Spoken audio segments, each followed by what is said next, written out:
Texas, 1944. When the cattle trucks rolled through the gates of the converted ranch outside Amarillo, the German women inside expected another kind of hell. Among them sat Clara Weiss, 30, an art teacher from Munich whose paint-stained fingers had been idle for 2 years of war.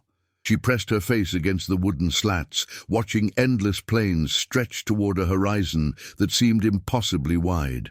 What she couldn't imagine was that in this dusty corner of Texas, she would rediscover something the war had stolen, the pure joy of creation. Before we continue, subscribe and hit that notification bell. Here, we retell the human stories forgotten by war. The truck lurched to a stop beside a cluster of white canvas tents that fluttered in the hot wind like prayer flags. Clara stepped down onto red dirt that clung to her worn shoes, squinting against the relentless sun. Around her, 37 other German women gathered their meager belongings, nurses, teachers, clerks, who had somehow found themselves classified as prisoners of war in the chaos of a collapsing Reich. "Welcome to Camp Serenity," announced a tall man in a weathered cowboy hat. His voice carried the slow drawl of Texas, foreign as birdsong to Clara's ears. She had expected barked orders and harsh commands. Instead, Sergeant Bill Morrison removed his hat respectfully. "Ladies, I know this ain't home, but we aim to make it decent."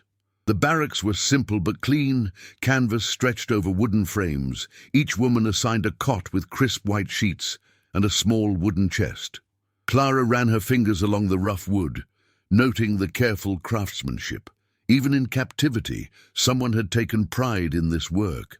That evening, as the women sat on wooden benches outside the mess tent, picking at plates of beans and cornbread, Clara noticed something extraordinary.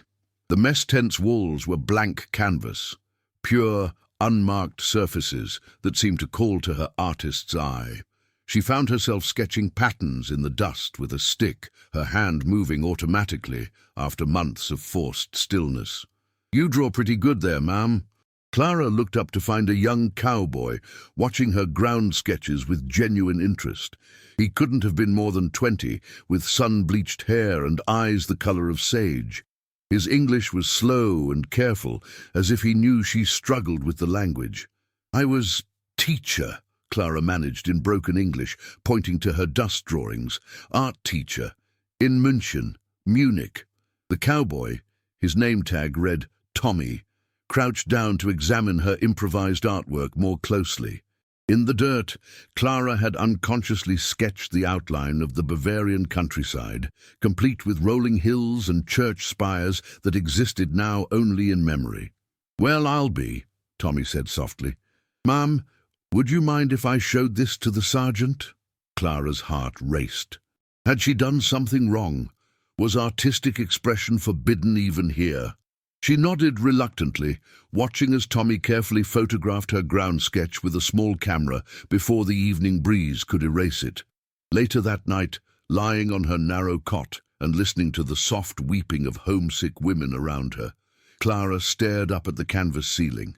Through a small gap, she could see a slice of Texas sky blazing with more stars than she had ever seen over Munich. For the first time in months, her fingers itched, not with anxiety, but with the familiar hunger to create. Tomorrow would bring whatever punishment awaited prisoners who drew in the dirt. But tonight, under an alien sky in a land she had been taught to hate, Clara Weiss allowed herself to dream in colors.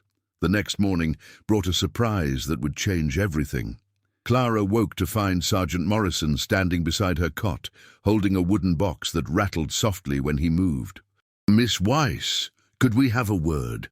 The other women watched nervously as Clara followed the sergeant outside. In the harsh morning light, she braced herself for punishment. Instead, Morrison set the box on a wooden table and opened it carefully. Inside were tubes of oil paint, cerulean blue, cadmium yellow, burnt umber, titanium white. Real artists' paints, slightly dried but still usable. Brushes of various sizes nestled beside them like sleeping birds.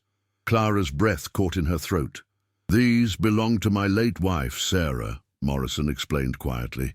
She painted landscapes, nothing fancy, just scenes of the ranch. Been sitting in storage since she passed 3 years ago. He gestured toward the blank mess tent walls. Tommy showed me your drawings, figured these paints might serve a better purpose than gathering dust. Clara stared at the paints, afraid to touch them. I do not understand. You want me to paint? Well, ma'am, these canvas walls sure are looking mighty bare, and the boys, my cowboys, they get awful homesick out here too. Figured maybe some pretty pictures might brighten the place up for everyone. A slow smile spread across Clara's face, the first genuine smile she had managed in 2 years. She picked up a brush, testing its weight in her fingers like greeting an old friend. What would you like me to paint? She asked. Morrison adjusted his hat and looked around the camp thoughtfully. How about you paint whatever makes you happy, ma'am? Lord knows we could all use a little more happiness around here. Within an hour, word had spread through the camp. The German art teacher was going to paint murals. Some of the women were suspicious. Was this some kind of propaganda effort? Others were curious. But Clara was lost in the familiar ritual of preparing her palette, mixing colors with the precision of a chemist. She started with the eastern wall of the mess tent, the surface that caught the morning light. With delicate strokes, she began to paint a landscape that was neither purely German nor purely Texan, but something entirely new. Rolling hills, dotted with wildflowers that could have grown in either country. A sky that stretched wide enough to encompass any homeland. Cowboys drifted by throughout the day, stopping their work to watch Clara paint. They didn't speak much, just nodded appreciatively and moved on. But Clara noticed that their breaks grew longer. Their paths more frequently took them past her impromptu outdoor studio. By evening, she had completed a section of pastoral landscape that seemed to breathe life into the sterile camp environment. The other German women gathered to examine her work, and Clara saw something she hadn't seen in months. Wonder in their eyes.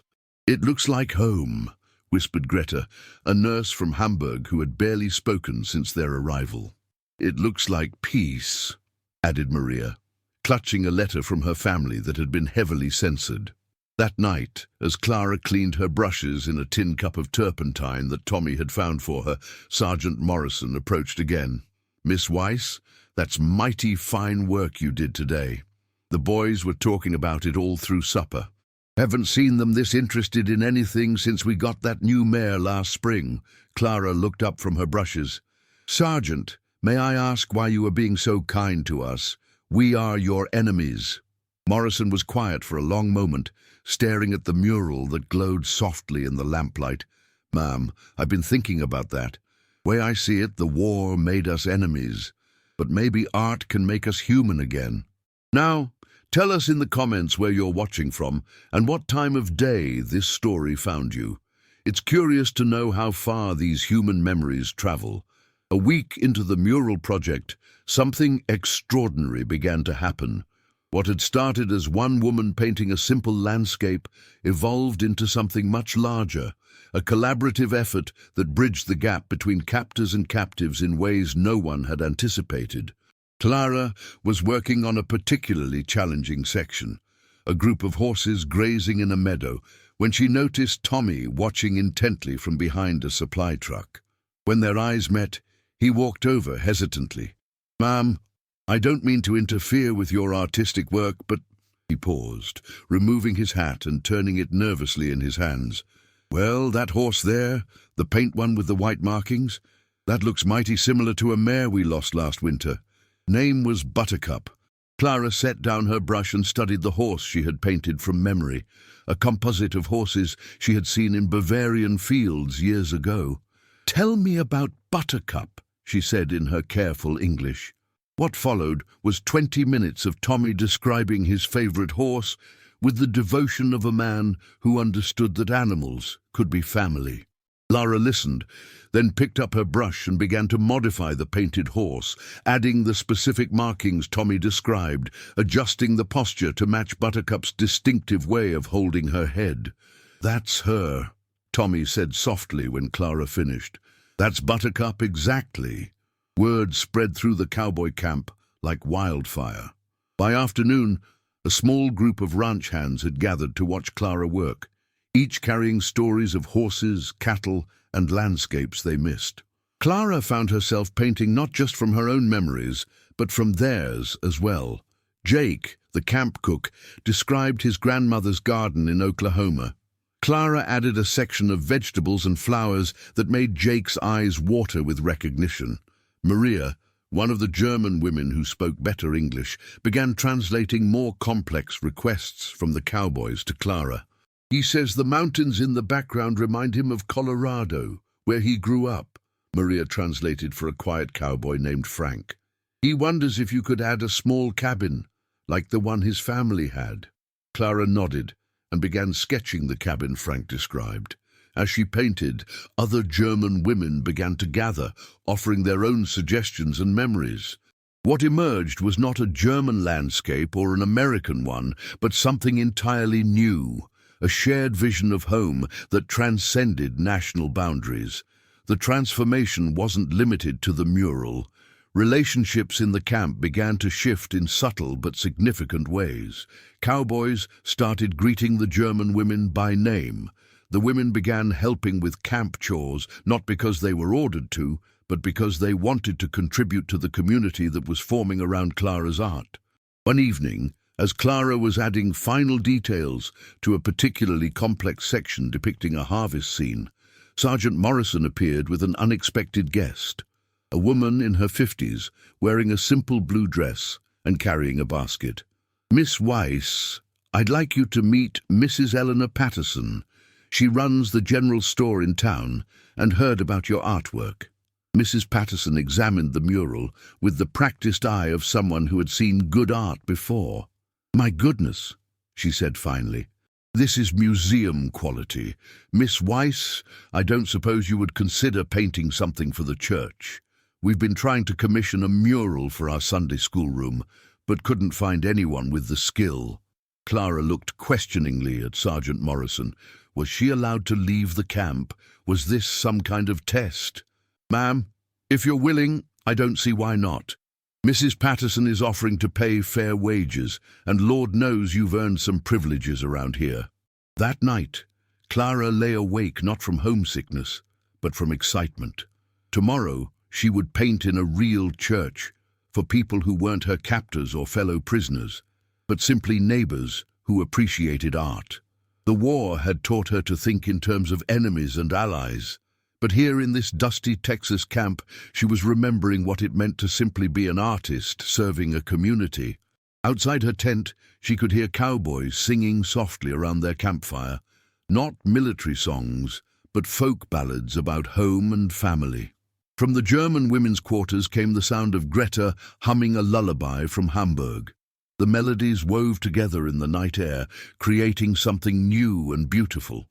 Tomorrow would bring new challenges, new opportunities to build bridges through art. But tonight, Clara Weiss fell asleep, planning color combinations and dreaming of the mural that would bring a small Texas church to life. The church commission changed everything. What began as a simple Sunday school mural became Clara's bridge to the wider community, and through her, the entire camp's relationship with the town transformed. Each morning, Clara would walk the mile from Camp Serenity to Amarillo's First Baptist Church, accompanied by Tommy or one of the other cowboys. The townspeople had been initially suspicious, a German prisoner painting in their sacred space, but Clara's gentle demeanor and obvious reverence for the work gradually won them over. "She treats our church like a cathedral," Mrs. Eleanor Patterson told anyone who would listen.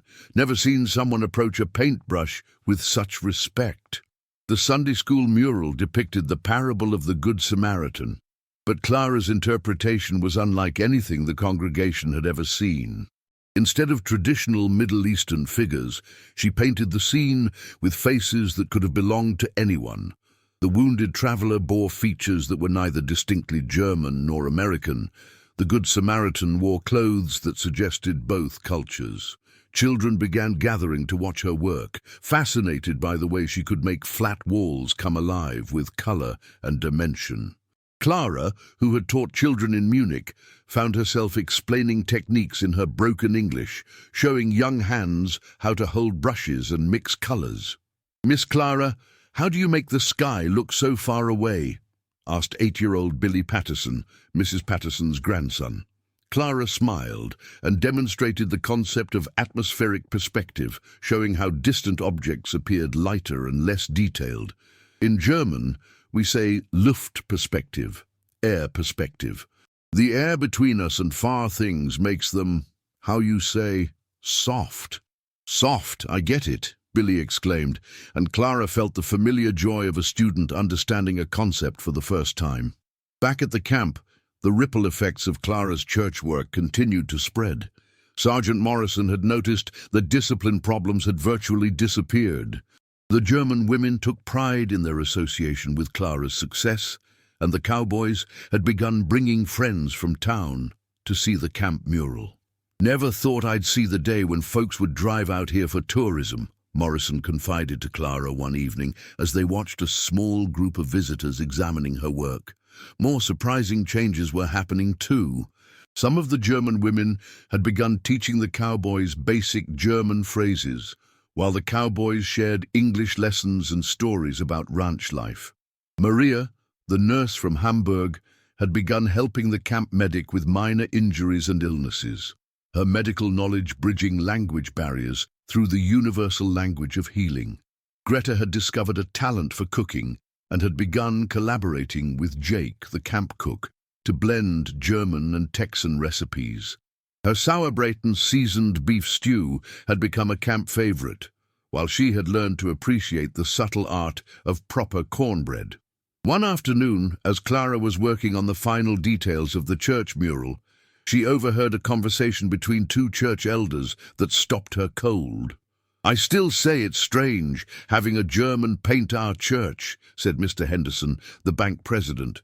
"Strange maybe," replied Deacon Williams, "but look at what she's created. When I see that mural, I don't think about Germans or Americans. I think about what it means to be a good neighbor." That evening, Clara shared the conversation with Sergeant Morrison as they watched the sunset paint the Texas sky in colors that rivaled any artist's palette. "Miss Weiss, can I tell you something?" Morrison asked. "When this war started, I thought I knew exactly who the enemy was. Black and white, us and them. But watching you these past weeks, seeing how you've brought this community together, well, it's made me realize that maybe the real enemy isn't people. Maybe it's the hatred that makes us forget we're all human." Clara nodded thoughtfully. "In Munich, before the war, I had students from many countries. Russian, French, Polish. When we painted together, there were no borders on the canvas, only colors, waiting to become something beautiful." As if summoned by their conversation, Tommy approached carrying a wooden crate. "Miss Clara, this came for you from town. Mrs. Patterson said it's a gift from the church congregation." Inside the crate were professional-grade oil paints, brushes, canvases, and an easel. A complete artist's studio worth more than Clara had seen in years. Attached was a note in Mrs. Patterson's careful handwriting. "For Miss Clara Weiss, whose art reminds us that beauty has no nationality. May you continue to paint bridges between hearts." Clara's eyes filled with tears as she ran her fingers over the pristine tubes of paint. "I had forgotten," she whispered, "what it felt like to be seen simply as an artist. If this story has touched you, leave a like. It helps Clara's story reach more people and reminds us what war tried to erase, our shared humanity." 3 months after Clara first picked up a paintbrush in Camp Serenity, the landscape of the entire community had been transformed, not just by her murals, but by the relationships those murals had fostered. The camp, that had once been defined by barbed wire and guard towers, was now a place where Cowboys and German women worked together on expanded art projects. Clara had trained several of the women in basic painting techniques, and together they had created a series of smaller murals throughout the camp. Scenes of both Texas landscapes and German countryside that seemed to exist in harmonious dialogue with each other. But the day that would change everything came with unexpected news. Sergeant Morrison called Clara to his office, his expression serious but not unkind. "Miss Weiss, I've received word from headquarters. The war in Europe is winding down faster than anyone expected. There's talk of prisoner exchanges, repatriation programs. You ladies might be going home sooner than we thought." Clara sat in stunned silence. Home. The word had taken on so many different meanings over the past months. Munich seemed like a dream from another lifetime, while this dusty Texas camp had become something she had never expected. A place where she belonged. "How do you feel about that, ma'am?" Morrison asked gently. I do not know," Clara admitted. "My city, my friends, my old life, they may not exist anymore. But here," she gestured toward the window where they could see German women and American cowboys working together to tend a vegetable garden that had grown from one of her murals. "Here, I have found something I thought the war had destroyed forever." "What's that?" "Community. The belief that people can create beautiful things together, even people who were supposed to be enemies."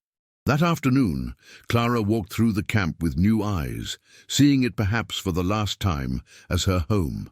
The mess tent mural had expanded to cover all 4 walls, telling a visual story of shared humanity that visitors often studied for hours. The church in town had commissioned 2 additional murals, and Clara had trained 3 local women to continue the work.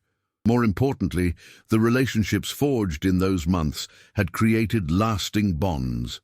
Tommy had begun corresponding with Hans Müller, a German engineer from Clara's group, sharing ideas about ranch improvements and agricultural techniques. Mrs. Patterson had started a pen pal program between the church's Sunday school and German children in Bavaria, facilitated by letters from the camp women. That evening, the camp held an unexpected celebration. Cowboys and German women gathered around tables laden with food that represented both cultures. Greta's Sauerbraten alongside Jake's barbecue, strudel next to pecan pie. Someone had brought a guitar, and the evening filled with songs in both languages, melodies that seemed to understand each other despite the different words. Clara found herself standing before her original mural, the landscape that had started everything. In the lamplight, the painted horses seemed to move. The flowers swayed in an unfelt breeze, and the sky stretched endlessly toward a horizon that promised peace. "It's beautiful, isn't it?" said a voice behind her. Clara turned to find a young woman she didn't recognize. Clearly American, but with eyes that held the same kind of artistic recognition Clara had learned to value. "I'm Sarah Morrison," the woman continued, "Bill's daughter. I came home from art school in Dallas to see the mural everyone's been talking about." She extended her hand. "Miss Weiss, I've been studying art for 4 years, and I've never seen anything as moving as what you've created here." Clara shook the young woman's hand, feeling the calluses that marked another artist's fingers. "You paint too?" "I try. But watching what you've accomplished here, the way you've used art to build bridges instead of walls, that's what I want to learn. That's what I want my art to do." Later that night, as Clara lay in her cot for what might be the last time, she realized that her time at Camp Serenity had given her something more valuable than freedom. It had given her purpose. She had learned that art wasn't just about creating beautiful objects, but about creating beautiful relationships between people. A month later, when the official word came that the German prisoners would indeed be repatriated, Clara made a decision that surprised everyone, including herself. She requested permission to stay in the United States, to become a citizen, to continue the work she had started. "Miss Weiss," Sergeant Morrison said when she made her request, "are you sure? This is a big decision." Clara looked out the window at the mural visible on the mess tent wall, at cowboys and German women sharing lunch at the same tables, at the vegetable garden where Tommy was teaching Greta's daughter how to properly plant corn. "Sergeant," she said, with a smile that came from a deep, peaceful place inside her, "I think I have already found my way home." Years later, Clara Weiss Morrison, She married Tommy in 1947, would become known throughout Texas as the artist who painted peace. Her murals appeared in churches, schools, and community centers across the state, each one a testament to the power of art to transform enemies into friends, strangers into family.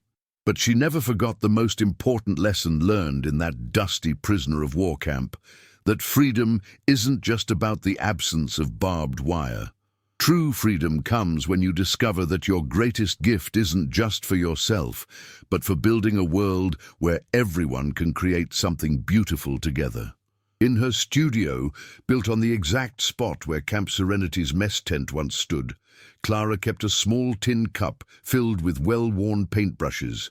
Above it hung a simple wooden sign that read, in both English and German, "Art has no enemies." Subscribe to the channel, leave a like, and tell us in the comments which part touched you most, because sometimes peace begins when we retell the past with empathy. Amarillo, Texas, 1987. Clara Weiss Morrison stood in the afternoon sunlight streaming through the windows of the Amarillo Museum of Art, her weathered hands steady as she guided her great-granddaughter's fingers around a paintbrush. At 83, her hair was silver white, but her artist's eye remained as sharp as the day she first mixed colors on a makeshift palette in a prisoner of war camp 43 years earlier. "Oma Clara, tell me again about the camp," 8-year-old Emma Morrison asked, her young voice carrying the same curiosity that had once driven Clara to sketch in the Texas dirt. Clara smiled, glancing at the museum wall where her original Camp Serenity mural had been carefully preserved and relocated. The painted horses still seemed to move in the changing light, the flowers still swayed with invisible breezes, and the endless sky still promised peace to anyone willing to look for it. "Well, little one, it was a time when the whole world seemed angry," Clara began, settling into the familiar rhythm of a story she had told countless times. "But sometimes, when people are angry, they forget that underneath all that anger, they're still just people who want the same things, to feel safe, to feel useful, to create something beautiful." The museum around them bore testament to a lifetime dedicated to that philosophy. Clara's murals adorned walls throughout Texas, more than 200 completed works that had earned her recognition as one of the Southwest's most important community artists. But more than the artistic recognition, it was the relationships those murals had fostered that constituted her true legacy. The annual Camp Serenity reunion, held every August in Amarillo's Central Park, still drew hundreds of participants. Former prisoners of war, now elderly American citizens, shared barbecue and stories with the children and grandchildren of the cowboys who had once guarded them. Tommy Morrison, Clara's husband of 40 years before his death in 1987, had often said that the reunion was the most patriotic event he knew, not because it celebrated America defeating its enemies, but because it celebrated America transforming enemies into family. "Mrs. Morrison?" a young museum curator approached respectfully. "The documentary crew is ready for your interview whenever you are." Clara nodded, then turned back to her great-granddaughter. "Emma, would you like to help me tell the nice camera people about why art matters?" The documentary, titled Paintbrushes and Barbed Wire, The Clara Morrison Story, would go on to win 3 Emmy Awards and inspire similar art therapy programs in refugee camps and detention centers across the world. But that afternoon, as Clara sat before the cameras with Emma beside her, she wasn't thinking about awards or recognition. "People often ask me," Clara told the interviewer, "if I was angry about being imprisoned, about losing years of my life to war. And I tell them, yes, I was angry. But anger is like paint. You can use it to create ugly things, or you can mix it with other colors and create something beautiful. The choice is always yours." The interviewer leaned forward. "What do you think your greatest accomplishment has been?" Clara was quiet for a moment, looking at the mural that had started it all. "I think my greatest accomplishment was learning that there's no such thing as enemy hands when they're holding a paintbrush. Every person who has ever picked up one of my brushes, whether they were German or American, black or white, rich or poor, their hands all moved the same way when they were creating something beautiful. That taught me something the war tried to make me forget. We are all much more alike than we are different. After the interview, as the museum prepared to close, Clara made her way to the small memorial garden behind the building. Here, granite markers honored the memory of the original Camp Serenity residents, both prisoners and guards, who had passed away over the decades. Tommy's marker sat beside those of Sergeant Morrison, Jake the cook, and many of the German women who had chosen, like Clara, to make America their permanent home. But it wasn't a sad place. The garden bloomed year-round, with flowers chosen to represent both German and American landscapes. Texas bluebonnets growing alongside German edelweiss, prairie sage mingling with Bavarian roses. Students from the local high school, following a tradition Clara had started, maintained the garden as part of their art class curriculum, learning about history while caring for living beauty. "Oma," Emma tugged at Clara's dress. "Are you sad?" Clara lifted her great-granddaughter into her arms, pointing toward the western horizon where the sun was painting the sky in watercolor washes of gold and pink. "No, Liebchen, I am grateful. Grateful that I lived long enough to see enemies become friends, to see walls become canvases, to see that even in the darkest times, people can choose to create light." As they walked back toward the museum entrance, Clara noticed a young man standing before her Camp Serenity mural, sketching furiously in a worn notebook. His concentration reminded her of herself at that age, the total focus of someone discovering that they could capture the world in lines and colors. "Excuse me," Clara said gently. "You are an artist." The young man looked up, startled. He appeared to be Middle Eastern, perhaps Syrian or Lebanese, with the careful expression of someone still learning to navigate a new country. "I try to be," he said in accented English. "I am, how do you say, refugee from Syria. This painting, it speaks to me." Clara smiled, recognizing the universal language of artistic hunger. "Would you like to learn about the story behind it?" For the next hour, as the museum staff patiently waited, Clara told the young artist about Camp Serenity, about paintbrushes transforming enemies into friends, about the power of art to build bridges across any divide. When she finished, the young man's eyes were bright with unshed tears. "Mrs. Morrison," he said carefully, would you teach me? I want to paint stories like this, stories about people finding home."